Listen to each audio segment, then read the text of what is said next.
پرستش تو صرف اور صرف اللہ کی ذات کی ایک مسلمان کے لیے زیبا ہے اور تو کسی کی نہیں، لیکن جو عبد الدرہم بن جائیں حکمراں ہے ایک وہی، باقی بتانے حاضری، اقبال نے کہا وہی اسی کی حکومت ہے، سدا کی بادشاہی اس کی ہے، سدا رہے گی۔ یہ تو ایک جس طرح کہتے ہیں نا کہ ایک وقتی چمک ہوتی ہے اور یہ چند سالوں کی ہوتی ہے، اگر دنیا کی لاکھوں سال عمر میں سے دیکھیں تو کوئی 10-20 سال حکومت کر جائے تو اس کی کیا حیثیت ہے؟ صحیح بات، جنہوں نے سالوں کی کئی صدیاں کر دی فرعون وغیرہ نے، وہ بھی تو چلے گئے، یہ حکومتیں جانی۔ تو یہ اس طرح ہم صورتحال دیکھتے ہیں کہ امام علی مقام نے جب سفر شروع فرمایا ہم موضوع کے مطابق، تو آپ مکہ مکرمہ سے نکلے ہیں تو 3 منزلوں کے بعد ایک عقیق مقام آیا، تو یہاں پر جو ہے وہ حضرت اون محمد کو حضرت عبداللہ بن جعفر نے آپ کی خدمت میں روانہ کیا، آپ کے بھانجے تھے سیدہ زینب کے شہزادے، ان کو بھیجا تھا۔ اور اس سے پہلے پر لطف بات یہ ہے کہ سیدہ کی امام پاک سے محبت دیکھے، اپنے بچوں کو چھوڑ کے تنہا آپ کے ساتھ، ایسی بہن دنیا میں بھائی کو نہیں چھوڑا، اولاد کو چھوڑ کے آئے، تو اس سے بڑھ کے اور کیا محبت ہوگی؟ اور یہ وہی اچھا، ایک میں بات آپ کو عرض کروں، یہ بڑا آپ نے نازک معاملہ چھیڑ دیا۔ جن بہنوں کی تربیت اچھی ہوتی ہے نا دنیا میں، ان کے بھائیوں کے لیے یہی جذبات ہوتے ہیں، جن کی تربیت ٹھیک ہوتی ہے نا، وہ میں نے دیکھا ہے بہنیں بڑی دولت، اور یہی سب سے قیمتی اثاثہ ہوتے ہیں۔ تو یہ جذبات جو ہیں وہ یقیناً امام علی مقام امام حسین علیہ السلام کے ساتھ ہر مومن کو ہونے چاہیے، جو سیدہ نے ہمارے لیے یہ راہیں متعین کر دی ہیں۔ عقیق کے مقام پر پہنچے تو وہ حضرت اون محمد آئے، حضرت عبداللہ بن جعفر نے بھیجا کہ جاؤ امام پاک کو روکو، اور میں گورنر مدینہ جو عمر بن سعید ہے اس سے میں امان نامہ لکھوا کے لاتا ہوں، تاکہ ان کو یہ ذہن پہ بوجھ نہ رہے کہ کوئی مجھے ادھر نقصان پہنچائے گا۔ یہ شہزادے پہلے آ گئے، لیکن آپ نے ان کو بھی ساتھ لے کر آگے سفر کیا۔ آگے ذات عرق ایک مقام تھا، یہاں پر حضرت عبداللہ بن جعفر رضی اللہ عنہ خود پہنچ گئے اپنے ساتھ مصاحبین کو لے کے اور گورنر کے بھائی یحییٰ کو لے کے۔ اس نے یہ کہا تھا کہ آپ جو مرضی لکھ کے آ جاؤ، میں اس پہ مہر لگا دوں گا، سائن کر دوں گا، اور یہ ایسا ہی ہوا۔ اس نے اپنا بھائی بھی بھیجا امام پاک کو امان دینے کے لیے، جی، کہ آپ کو ٹینشن نہیں ہے۔ لیکن اگر کوئی یہ سمجھے اس کو محقق آدمی کہ یہ جناب دیکھیں کہ اس کے باوجود وہ جا رہے تھے، ان کا تو وہ ٹارگٹ ہی کوئی اور تھا، تو ان کو یہ بات ذہن میں رہنی چاہیے کہ جو ابھی ہمارے پروگرام میں ڈسکس ہو چکا ہے کہ 30 افراد جو تھے کمانڈوز وہ تو آ چکے تھے، وہ اگر ملک شام سے چلتے ہیں اور یہاں آتے ہیں تو یہاں پر وہ صرف خانہ کعبہ کو بوسہ دینے کے لیے نہیں آئے، وہ اپنے مشن پہ آئے ہیں، اور یہ آپ کو گھیرنے کا ایک ذریعہ تھا۔ جیسے قادری صاحب نے پڑھا کہ ہر حال میں تم نے یہ کرنا ہے، ان کو یہ جو ہے ذمہ داریاں تفویض کی گئی تھی، اور یہ امام پاک کو چکمہ دینے کی ایک کوشش کی گئی تھی، لیکن آپ اس چکمے میں نہیں آئے۔ بہرحال یہاں سے آپ نے پھر آگے سفر شروع کیا، تو راستے میں چلتے چلتے ایک مقام پر جو ہے حضرت امام علی مقام امام حسین علیہ السلام کو زہیر بن قین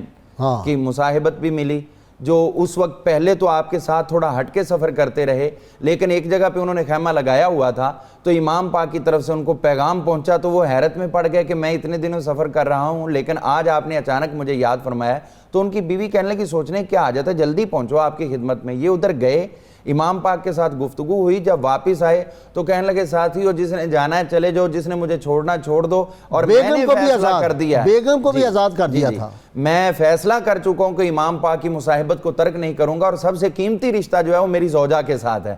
اپنی زوجہ سے کہا کہ میں تم سے علیحدگی اختیار کرتا ہوں اور میں امام پاک کا ساتھ نہیں چھوڑ سکتا، اور زوجہ نے روتے ہوئے کہا کہ میرے خامند آپ نے جو فیصلہ کیا وہ یقیناً درست کیا ہے، لیکن میں یہ ضرور عرض کروں گی کہ بروز محشر جب امام پاک کے ساتھ آپ کی مصاحبت ہو، اللہ کے حضور کچھ عرض کرنے کا موقع بنے، تو وہاں میرے اس اثار کا تذکرہ ضرور کر دینا۔ یہ کتنی محبت ہے علیحدگی کے باوجود بھی وہ ان سے توقع کرتی ہیں کہ یہ قیامت کو مجھے در حسین سے خیرات لے کر دیں گے۔ ہمارا بھی تو علامہ صاحب یہی مقصد ہے، ہم یہ جو اتنے پروگرام اہل بیت اطہار پہ کرتے ہیں، ہمارا بھی مقصد یہ ہے جب قیامت کا دن ہو تو ان کے غلاموں کی فہرست تیار ہو تو ہمارا اللہ تعالیٰ ہم سب کو نصیب فرمائے، اور یہی مشن ہے ہمارا کہ دوسرے بھی اس محبت میں ہمارے ساتھی اور راہی بنے۔ راستے میں آپ نے ایک مقام پر قیس جو تھے ان کو روانہ کیا کہ خط دے کر کہ جاؤ جا کر اہل کوفہ کو پیش کرو کہ میں آ رہا ہوں اور اتنی منزل دور ہوں۔ تو جب یہ قیس جو ہے وہ چلتے ہوئے، قیس بن مصر سیداوی، یہ گئے ہیں تو راستے میں ان کو گرفتار کر لیا گیا۔ جب انہوں نے دیکھا کہ اب گرفتاری یقینی اور یہ مجھ سے امام پاک کا راز لیں گے، انہوں نے آپ کا خط مبارک جو ہے وہ شہید کر کے ایک روایت کے مطابق وہ نکل لیا۔ تو وہ جیسے ہی نکلا اب وہ سپاہیوں نے پکڑ لیا اور پکڑ کے وہ لے گئے گورنر کے پاس عبید اللہ ابن زیاد کے پاس، کہنے لگے کہ اس نے یہ حرکت کی ہے۔ تو امام پاک سے حوالے سے جو محبت ہے وہ دیکھیے انہوں نے کیسے آشکارا کی۔ وہ کہنے لگا کہ بتاؤ تم نے وہ نامہ مبارک جو ہے وہ ختم کیوں کیا؟ انہوں نے کہا بس وہ میں ایسے ہی سمجھ رہا تھا، مجھے کیا پتا کہ تو اتنا بڑا گورنر بیٹھا، میں خود لا کے تجھے پیش کر دیتا۔ تو اس نے کہا کہ اب بتاؤ وہ تھا کن کے نام؟ کہنے لگے وہ کتنے لوگ تھے، میں تو کسی کو نہیں جانتا۔ ہر چیز کا جواب ایسا دیا، یا اس کو خاموش ہونا پڑا یا اس کو امام پاک کی عظمت کے سامنے سر نگو ہونا پڑا۔ آخرکار اس نے کہا اب میں تجھے چھوڑتا ہوں ایک شرط پہ کہ تم امام پاک سے لا تعلقی کا اظہار کرو اور اس کے ساتھ ساتھ جو ہے وہ تم امام پاک کو برا کہو، اوپر چڑھو، اوپر محال کے اوپر نہیں، وہ الگ واقعہ، وہ عبداللہ بن یقتر کا واقعہ، یہ ان کا ہے، ٹھیک ہے، یہ قیس بن، جی ٹھیک ہے، وہ بڑے آپس میں انٹرمنگل ہو تو جاتے۔ اب یہ ہوا کہ اس نے کہا کہ تم جو ہے وہ مسجد کے اندر ممبر کے اوپر چڑھ کے یہ بات کہو۔ ہاں، اس نے کہا ٹھیک ہے مجھے قبول ہے، اور یہ بڑا خوش ہوا کہ اب دیکھنا کہ محبان اہل بیت ان کے حوصلے ٹوٹیں گے اور وہ دیکھیں گے کہ اتنے بڑے بڑے لوگ ان کا ساتھ چھوڑ رہے ہیں، لہٰذا ہم بھی چھوڑتے ہیں۔ ممبر لگایا گیا، ممبر کے اوپر جب یہ چڑھے اور چڑھ کے انہوں نے حمد و صلات کے بعد یہ بات کہی کہ امام علی مقام امام حسین علیہ الصلوۃ والسلام وہ عظیم المرتبت ہستی ہیں کہ میں دنیا ساری چھوڑ سکتا ہوں، امام پاک کا ساتھ نہیں چھوڑ سکتا، اور اس وقت پوری دنیا میں امام پاک کے مرتبے کا کوئی ایک بھی فرد موجود نہیں ہے، اور سب سے زیادہ خلافت کے حقدار بھی حقدار یہی۔ جب یہ باتیں کہیں تو ابھی وہ فاصلے پہ دور بیٹھا ہوا تھا، وہ خود انجوائے کرنا چاہتا تھا، تو اب جب یہ باتیں ہوئی تو فوری اس نے کہا اس کو پکڑو، اور جب ان کو پکڑ کے لایا گیا پھر چھت پہ لے جا کر ان کو شہید کروایا گیا، ہڈیاں تک ان کی توڑی گئیں، لیکن انہوں نے یہ قربانی قبول کر لی، لیکن امام پاک کی مصاحبت جو ہے اس کو ترک نہیں کیا۔ اس کے بعد آگے چلتے چلتے آپ ایک مقام وہ آ گیا جس کو ذو حسم کہا جاتا ہے، یہاں پر قریب ہی جو ہے حر بن یزید ریاحی بھی آ پہنچا 1000 بندے کا لشکر لے کر، اس سے پہلے حسین بن نمیر بھی آ گیا۔ ابھی یہ ادھر بیٹھے ہوئے تھے تو ایک شخص کو آپ نے اذان دینے کے لیے کہا، اس نے دیکھا تو اللہ اکبر کہا، کہنے لگا وہ مجھے